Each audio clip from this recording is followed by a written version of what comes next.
Next we're going to talk about this is kind of a revert from DLC, but another approach game industries are taking is developers remastering their old games or bringing back their old servers. Like we've seen this a lot lately with Halo. We've seen it with Gears of War coming out, and server-wise, we've seen RuneScape do some old servers 2 years ago, and The Last of Us bring back a remastered deal. Do y'all think this is going to be something more popular? Is it just going to be on big names like Halo, Gears of War? Are we going to see like Modern Warfare 2 come back? Are we going to see, certain other big names come back remastered?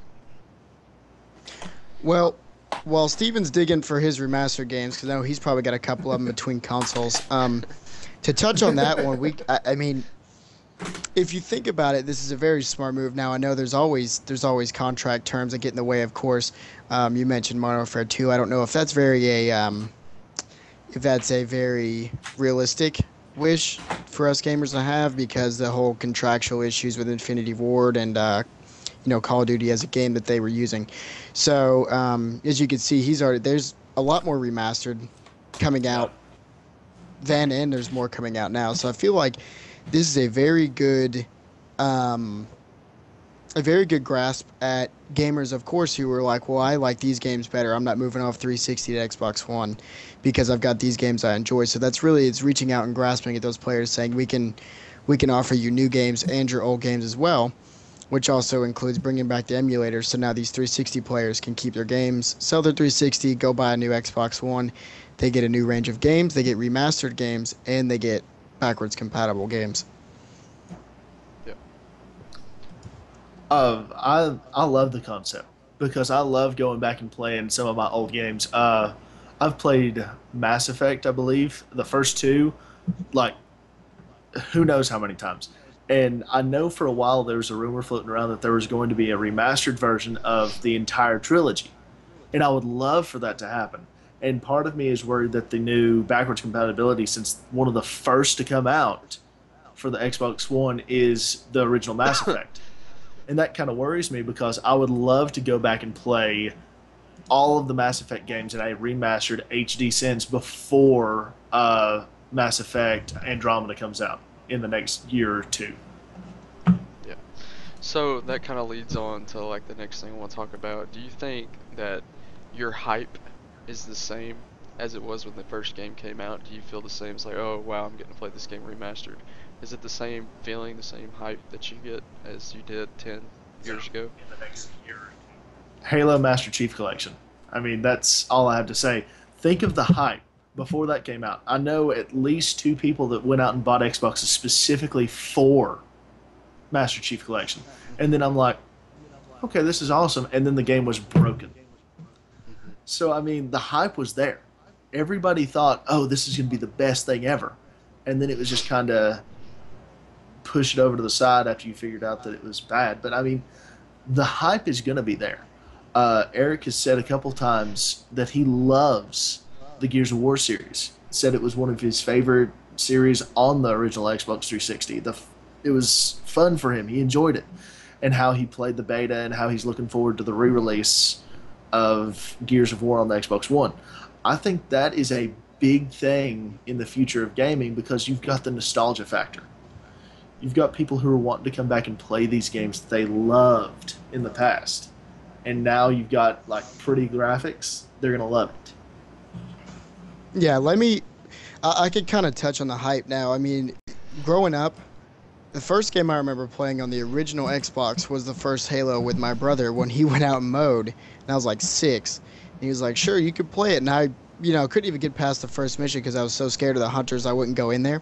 So we had that scenario, and then also of me first touching on to multiplayer was through the Gears of War series with my brother as well, sitting in his house in Strawberry Plains in the middle of the night playing Gears of War. Well, it was more like watching, but that's just as entertaining.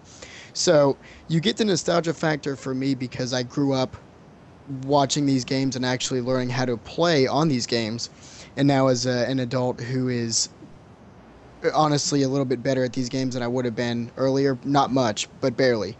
So, I mean, you get it as a general sense. I'm extremely excited for these games because it's literally taking a trip down to what I grew up with and some of my best memories. So it's kind of like you just go in full cycle.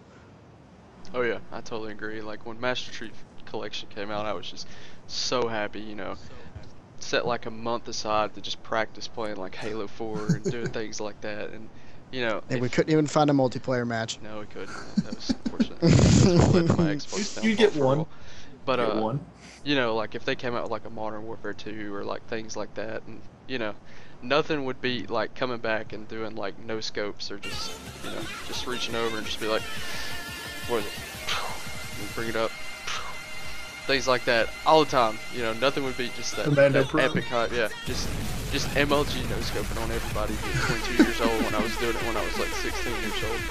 So that's just my feel about it. Like I feel like I would get the same hype. Hit markers left and right. Whatever. Same concept. Okay. Anyway, let's move on. Okay, for our next one, let's talk a little bit about our gaming company is working on a new huge game, but they need the funds to remap. Like, do they want a new game to come out, but they don't have the funds?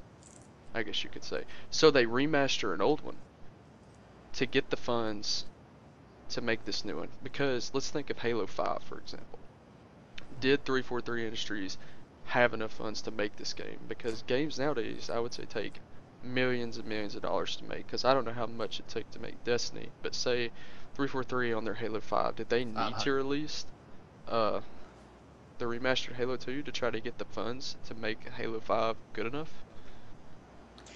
Honestly, in that one, I really hope that's not the case because I feel as though these big companies that want to take over and start redoing games like 343 taking over Halo from Bungie, which also falls on contractual things, and I understand completely. But when you have these companies who really want to step in and take over huge games with a very big reputation, such as Halo, I mean, I hope that's not the case, that they're just stepping into something that they don't have the funds to do, so they just decide to throw in a remaster edition to fill a bridge.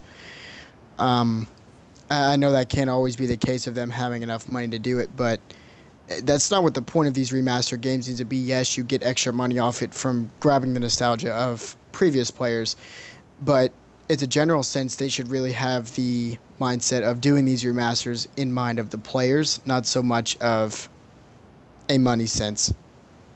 Well, see, I agree with Lady Bad Wolf in the chat. She just literally said profit with like a million T's. But I 100% agree with that. It's all, in my mind, a money grab, and I'm going to be one of these that buys in because a lot of the games that they're releasing are games that I either wanted to play when they came out the first time or I really want to play now with prettier graphics. I don't think it's one of these things where it's a money grab in terms of if we don't do this game, if we don't put out this remaster, we're going to be hurting later on down the road in funds. I mean, 343 is housed in Microsoft. I mean, Microsoft said, hey, 343, you're going to keep making Halo for us. I don't see them, with Halo being the tentpole franchise that it is, I don't see Microsoft letting it suffer at all. I can see them just throwing money at it. So the Master Chief Collection was trying to do two things. They thought, let's kind of bring the fans back into the series, give them the games that they loved, 1, 2, and part of 3, and then go ahead and throw 4 in there just because story reasons, just to get them pumped up for 5, which is coming out this coming year. Or this year. So I can definitely see that that's what they're looking for. They're trying to go into this and say, hey, let's make some money while also giving the fans what they're already asking for. Right. I totally agree. Now that we've touched on the economical side of the remastering, let's think on, are they just simply running out of ideas? Do they need an extra year or two to make this game happen, but they don't have a year or two to go without having income coming into them? Is it just simply, are they running out of ideas and they're using remastered as a filler? Well, I don't. In certain cases, I don't think it's like that. For instance, The Last of Us came out and then they turn around and immediately release the remastered edition as soon as the PlayStation 4 comes out. I don't think that was a, hey, we've run out of ideas. because it's looking more and more like there's going to be a The Last of Us 2, even though there's going to be a Last of Us movie and so on and so forth. But you've got to think Naughty Dog is putting out The Last of Us, and again, potentially it's becoming a franchise. They've got the Uncharted series, and those are the only two big names that I can remember them working on recently. So I don't think it's one of these things where they're running out of ideas. I think it's just, again, money. It's them going back and saying, we've got to kind of work on this and we've got to get money so that we can make money. Because that's what a lot of the people are looking at. It's just a cash. Yeah, and I mean, it's just a business. yeah, there's nothing wrong with making profit. Don't get me wrong. I understand completely, but I'm gonna take a second to trash one of my least favorite, series, which would happen to be the Black Ops series, and I'm gonna get a lot of hate for that probably. But you got Black Ops 1, and then you got Black Ops 2, and now a new Black Ops 3 coming out. And I feel like the only thing they've really changed is they made the guns like 2 years newer, and then they changed what cities you're shooting people in. And I mean, it's not so much, I don't feel like they've run out of ideas. I know that there's a lot of creative people at all of these companies, but sometimes I feel like they think that simplicity is better from just going from one thing to another with no change. And I mean, they lost me. I played Black Ops a lot. I played Black Ops 2 some, and mainly for zombies. Now Black Ops 3 I don't even plan on getting because they just lost me in between because it was all just the same stuff over and over again. Right. Okay. So this is a kind of little tricky question. We talked about the funds. We don't think they're running out of ideas, but let's take into consideration what did the companies do so right on that game they've remastered that they feel that they can remaster it and it be very economical for them, very profitable. Well, the thing about that is also it's something we've probably touched on a few times now is the nostalgia of previous gamers who love to play these games. There's absolutely nothing wrong with them remastering a game. They look at it. I mean, you have companies who want to remaster games, and it's not the only game that they've got. So they pick the one that they had the most success over, and which one they probably get the most letters and mail about saying we want this game remastered, and then they remaster it just to the fact of they know that there's going to be so many people getting it. Right. A big thing that I think is innovation. I mean, yeah, there were first person shooters before Halo, but what did Halo do that was so different? It was just massive. Nobody had seen a first person shooter like that before. I can think back to the only first person shooters I really played before Halo or anything like that. GoldenEye, which was really really hard to play, or is really hard to play now because you're going back and using a single stick, which is just really kind of hard. But you've got that, and then the only other one that I remember playing is Time Splitters 2 and Battlefield games. Or not Battlefield, Medal of Honor. And these are all set at Earth during whatever era you're talking about. But then Halo comes around, and it kind of changes the game because it was fun, it was pretty fast paced, and it added a lot of stuff that I don't think console gamers had seen before. I don't think it was a huge leap, but it was just enough to kind of push it in that direction, and that's what we've got now. As Aaron Macro 7 said in the chat, GoldenEye revolutionized the first-person shooter, but even after it came out, it was still kind of a niche.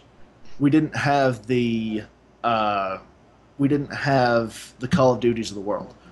They were coming out, but it was just a very niche product. It wasn't, hey, let's play this. This is the new thing. This is what you need to be playing. It wasn't making millions of dollars every year. So I think it's just innovation. Innovation is what keeps these games fresh and what makes people want to go back and play them. Yeah, I totally agree.